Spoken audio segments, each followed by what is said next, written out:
Hello student, स्वागत है आप सभी का आज के सेशन में। कैसे हैं सभी लोग? चलिए बच्चे स्टार्ट करते हैं आज की खबरों को पढ़ना। सबसे पहले हमें एक अपॉइंटमेंट याद करनी है।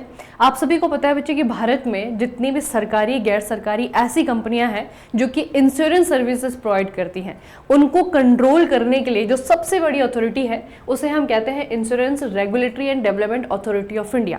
ठीक है, तो इसके हेड के रूप में अभी तक जो है आपका काम कर रहे थे देवाशीष पांडे जी। देवाशीष पांडे इसके हेड थे, लेकिन अभी जो है आपके अजय सेठ इसके हेड के रूप में नियुक्त कर लिए गए हैं। ठीक है, तो दोनों का ही नाम आप याद रखेंगे। देवाशीष पांडा अभी जो है इसके हेड थे और अभी जो इनका स्थान लेंगे उनका नाम है अजय सेठ। ठीक है, तो IRDAI के नए हेड के रूप में आपका चुना गया है मिस्टर अजय सेठ को।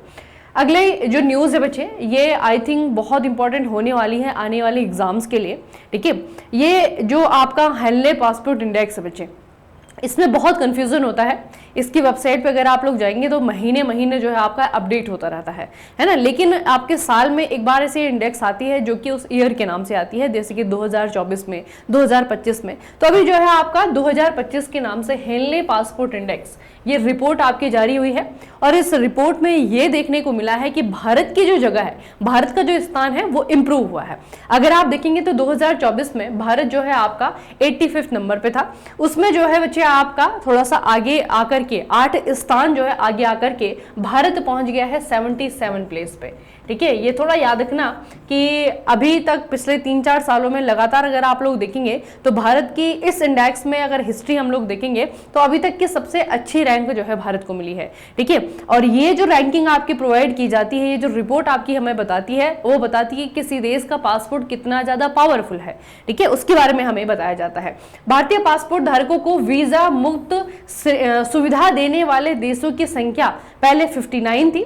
ठीक है, 2024 में संख्या जो है आपकी 57 थी और अभी जो है आपकी 59 हो गई है। तो इसी के साथ में भारत का जो पायदान है, जो प्लेस है, वो भी आपका इंप्रूव हो गया है। ठीक है, तो आपको याद रखना है बच्चे कि 77 नंबर पे जो है आपका इंडिया पहुंच गया है। उसके बाद कई बार ये भी एग्जाम में पूछा जाता है कि टॉप पे कौन सा कंट्री है। तो इस रैंकिंग के अकॉर्डिंग अगर आप लोग देखेंगे तो सिंगापुर का जो वीजा है, ठीक है, सिंगापुर का जो पासपोर्ट है वो सबसे स्ट्रांग है। यहाँ के लोग जो हैं बिना वीजा के कितने देशों में जा सकते हैं? 193 देशों में जा सकते हैं, 193 देशों में जा सकते हैं। ठीक है, भारत के लोग बिना वीजा के कितने देशों में जा सकते हैं? 59 कंट्री में जा सकते हैं।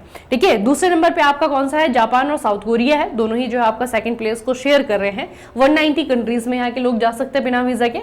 7 European countries, Germany, France, Italy, ये सारे के सारे जो है आपके तीसरे नंबर पे है। तो आपको पहले नंबर का याद रखना है कि सिंगापुर आपका पहले नंबर पे है और आपको भारत के स्थान याद रखना है कि भारत के जो लोग हैं वो 59 कंट्रीज में बिना वीजा के जा सकते हैं। हमारा पासपोर्ट जो है आपका इतना प्रभावशाली, शक्तिशाली है और इसी शक्ति के साथ में हम जो है 77 प्लेस पे आए हैं, जो कि इस हिस्ट्री में भारत का जो है एक अच्छा स्थान है।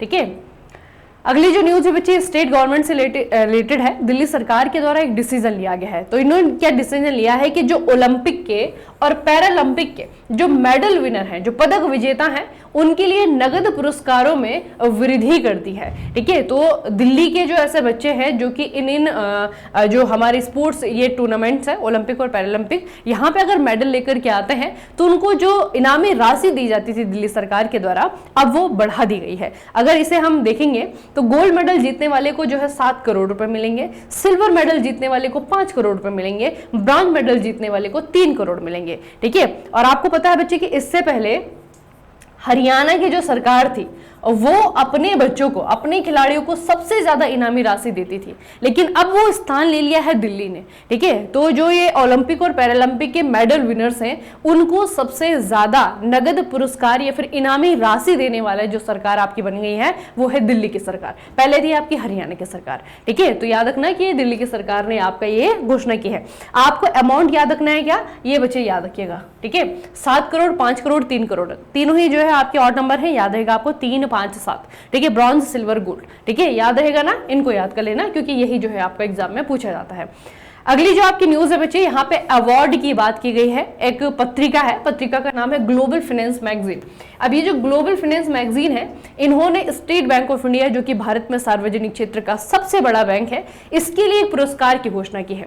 इन्होंने कहा है कि भारतीय स्टेट बैंक को 2025 के लिए विश्व का सर्वश्रेष्ठ उपभोक्ता bank, world best consumer bank जो है आपका, इस पुरस्कार से सम्मानित किया जाएगा। ठीक है, ये अभी घोषणा हुई है। सम्मानित कब किया जाएगा? 18 अक्टूबर 2025 को वॉशिंगटन डीसी में क्या है, एक विश्व के सर्वश्रेष्ठ बैंक पुरस्कार समारोह, ठीक है, बैंकिंग से रिलेटेड जितने भी आपके अवार्ड्स हैं वो यहाँ पे दिए जाएंगे। और इस सेरेमनी में जो हमारा स्टेट बैंक ऑफ इंडिया है, इसको भी यहाँ पे इस पुरस्कार से सम्मानित किया जाएगा। तो फिलहाल आपको अनाउंसमेंट याद रखनी है। वर्ल्ड बेस्ट कंज्यूमर बैंक किसे चुना गया है? ये चुना गया है भारत के सार्वजनिक क्षेत्र के सबसे बड़े बैंक यानी कि स्टेट बैंक ऑफ इंडिया। सार्वजनिक क्षेत्र में क्यों कह रही हूं?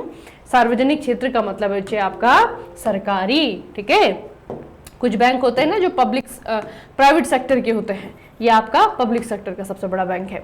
अगली न्यूज फिर से आपकी यूपी की है। अब की बार जो है यूपी सरकार ने एक अनाउंसमेंट की है। मुख्यमंत्री योगी आदित्यनाथ ने आदेश दिया है कि 1960 से लेकर के 1975 के दौरान बांग्लादेश यानी कि पूर्वी पाकिस्तान, ठीक है, यहां से प्रवासित यानी कि माइग्रेटेड लगभग 10,000 हिंदू परिवारों को कानूनी भूमि स्वामित्व अधिकार प्रदान किए जाएंगे। आपको पूछा जाएगा ये डिसीजन कौन सी स्टेट गवर्नमेंट के द्वारा लिया गया है?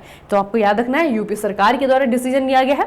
और बांग्लादेश से जो आए हुए माइग्रेंट है वो यूपी में आपको कहां पे देखने को मिलेंगे? तो वो मिलेंगे आपको पीलीभीत में, वो मिलेंगे आपको लखीमपुर खीरी में, वो मिलेंगे आपको बिजनौर में और आपके रामपुर जिलों में। ठीक है, तो इन जिलों में जो है इन लोगों की संख्या जो माइग्रेटेड बांग्लादेशी हैं उनकी पॉपुलेशन ज्यादा है। ठीक है, मतलब सबसे ज्यादा है। तो यहाँ पे जो आपके 10,000 के लगभग जो हिंदू परिवार हैं उनको लैंड राइट्स दिए जाएंगे। ठीक है, ये डिसीजन लिया है आपका यूपी सरकार ने। दूसरा आपको क्या पूछा जाएगा कि कौन से टेन्योर में आए हुए हैं, मतलब कि कौन से काल में ये भारत आए हैं? तो 1960 से लेकर के 1975 के दौरान। ठीक है, 1960 से लेकर के 75 के दौरान जो बांग्लादेशी हिंदू भारत में आए हैं उनको उनके जमीन के या फिर उनको जो है आपका ओनरशिप राइट जो है दिए जाएंगे, लीगल राइट दिए जाएंगे। ये डिसीजन जो है उत्तर प्रदेश सरकार ने लिया है। अगली न्यूज बचे, इन्हें आप लोग जानते हैं, यूट्यूब खंगालते रहते हो तो कहीं ना कहीं तो देखी जाती होंगी आपको ये सुहानी सा, लोगों का दिमाग पढ़ते हुए, लोगों का पासपोर्ट जो सॉरी मोबाइल पासवर्ड है वो बताते हुए ना। तो सुहानी सा जो है आपके एक मेंटलिस्ट है, जादूगर बहुत सारे लोग कहते हैं। तो ये मेंटलिस्ट है बच्चे। इनकी जो आर्ट है, जो कला है इनकी है लोगों का दिमाग पढ़ने की, या फिर अपने अकॉर्डिंग ये लोगों के मन में जो है शब्द डालती हैं उसके बाद उसको जो है आपका पढ़ती हैं। इसे कहा जाता है आपका मेंटलिज्म, है ना। तो ये जो है आपकी मेंटलिस्ट है और इनको वर्ल्ड चैंपियनशिप ऑफ मैजिक 2025 में भारत की जानी मानी जादूगर सुहानी साहब को बेस्ट मैजिक क्रिएटर का अवार्ड दिया गया है। ठीक है, तो ये जो बेस्ट मैजिक क्रिएटर है, जैसे हम ऑस्कर में देखते हैं कि ऑस्कर में या कोई फिल्म फेयर आपका अवार्ड सेरेमनी हो रहा है तो उसमें क्या होता है कि बहुत सारी कैटेगरी होती है, best actress, best actor, playback singer, इस तरीके की जो है कोरियोग्राफर, बहुत सारी जो है आपकी क्या होती है कैटेगरी होती है। उसी तरीके से बच्चे ये जो आपका पुरस्कार है वर्ल्ड चैंपियनशिप ऑफ मैजिक, इसे जो है जादूगर दुनिया का जो आपके मैजिक वर्ड है उसका ऑस्कर कहा जाता है। ठीक है, इस पुरस्कार को क्या कहा जाता है? इसे जादूगरों का ऑस्कर कहा जाता है और इसमें भी जो है बहुत सारी कैटेगरी होती है। तो भारत की जो सुहानी सा है इनको आपका पुरस्कार मिला है किसमें? बेस्ट मैजिक क्रिएटर में। ठीक है, राजस्थान की है ये सुहानी सा। ठीक है, और ये बच्चे आपको याद रखना है कि ये पुरस्कार पाने वाली ये भारत की पहली जादूगर बन गई हैं। याद रखना बच्चे, ठीक है, सुहानी सा। अगली जो आपकी न्यूज़ है ये भारत से रिलेटेड है। भारत मलेशिया से अंकुरित पाम ऑयल के बीजों का सबसे बड़ा आयातक बन गया है। इंपोर्टर, यानी कि इंपोर्टर का मतलब क्या होता है? खरीददार, है ना। तो इसका मतलब क्या हो रहा है? अगर भारत इसे इंपोर्ट ज़्यादा कर रहा है तो इसका मतलब भारत में इसकी जो मांग है, डिमांड है, वो बढ़ रही है। ठीक है, पाम ऑयल बच्चे आपका जो है ऑयल पाम सीड है, इसका इस्तेमाल जो हम पैकेज फूड जो ज़्यादातर खाते हैं, चिप्स हो गए, नमकीन हो गए, इन चीज़ों में जो है आपको ये मिलाया जाता है। ठीक है, हालांकि ये बहुत हार्मफुल है हमारी हेल्थ के लिए, लेकिन फिर भी इसकी डिमांड जो है आपकी बढ़ रही है। और भारत जो है मलेशिया से आने वाला ये जो मलेशिया से आपका ऑयल पाम सीड आता है इसका सबसे बड़ा इंपोर्टर बन चुका है। ठीक है, याद रखेंगे बच्चे। अगली न्यूज़ है आपकी चाइना से। चाइना ने क्या किया है, चाइना के शोधकर्ता जो रिसर्चर्स हैं, इन्होंने CO2 कार्बन डाइऑक्साइड से भोजन उत्पन्न करने की टेक्नोलॉजी डेवलप कर ली है। ठीक है, तो इन्होंने क्या किया है, CO2 को इस्तेमाल किया है, इसे एक बायो रिएक्टर के जैसे जो है इन्होंने इस्तेमाल किया है और इसका इस्तेमाल करके प्रोटीन बनाया है, कार्ब्स बनाया है, फैट्स बनाया है। ठीक है, तो इस तरीके के जो आपके फूड प्रोडक्ट है, खाद्य पदार्थ है, उनका उत्पादन जो है इन्होंने किया है। ठीक है, इन्होंने इस टेक्नोलॉजी को, इस प्रोसेस को इन्होंने क्या कहा है, फूड फ्रॉम थिन एयर। इन्होंने क्या कहा है, इसे पतली हवा से भोजन बनाने की तकनीक। ठीक है, पूछा जाएगा किसने किया है काम, तो ये आपका चाइना के शोधकर्ताओं के द्वारा किया गया है। अगली न्यूज अगेन यूपी सरकार। अब यूपी सरकार की क्या घोषणा है, यूपी सरकार ने महिलाओं के लिए एक चीज डिक्लेयर की है। इन्होंने कहा है कि महिलाओं के नाम पर अगर कोई संपत्ति खरीदी गई है, ठीक है, खरीदी गई 1 करोड़ रुपए तक की संपत्ति पर स्टाम्प शुल्क में 1% की छूट को मंजूरी दे दी है। मतलब कि अगर वुमेन के नाम पे कोई, अगर आपने भूमि ली है, कुछ भी चीज उनके नाम पे अगर आपने ली है, तो वहां पे जो स्टाम्प शुल्क है वो आपका 1% कम देने पड़ेगा, है ना। इसका मतलब क्या है कि अब अगर चीजें सस्ती हो जाएंगी तो ज्यादा से ज्यादा लोग जो है अपनी घर की जो औरतें हैं, महिलाएं हैं, उनके नाम पे जो है आपका जमीन लेंगे, है ना। तो इसका बेसिकली क्या है कि इनडायरेक्टली जो है वुमेन्स को कहीं ना कहीं प्रोटेक्शन देने का या फिर फाइनेंशियली जो है उनको प्रोटेक्ट करने का उद्देश्य है राज्य सरकार का, और उन्होंने जो है आपका ये काम किया बच्चे। अभी तक ये छूट राज्य में केवल 10 लाख रुपए तक की संपत्ति पर ही लागू थी, लेकिन अब जो है आपका अधिकतम 10,000 रुपए की छूट जो है आपकी मिलती थी। ठीक है, तो अभी जो है आपकी 1% की छूट जो है आपका कर दिया है किसी भी प्रकार की संपत्ति अगर महिला के नाम पे ली जाती है तो। ठीक है, यूपी सरकार का डिसीजन है। यूपी सरकार की आज हमने 2 न्यूज पढ़ ली है। ठीक है, याद रखना बच्चे। उसके अलावा जो मैंने आपको बताया है चाइना का जो कारनामा है, सुहानी शाह वाली न्यूज आपको याद रखनी है।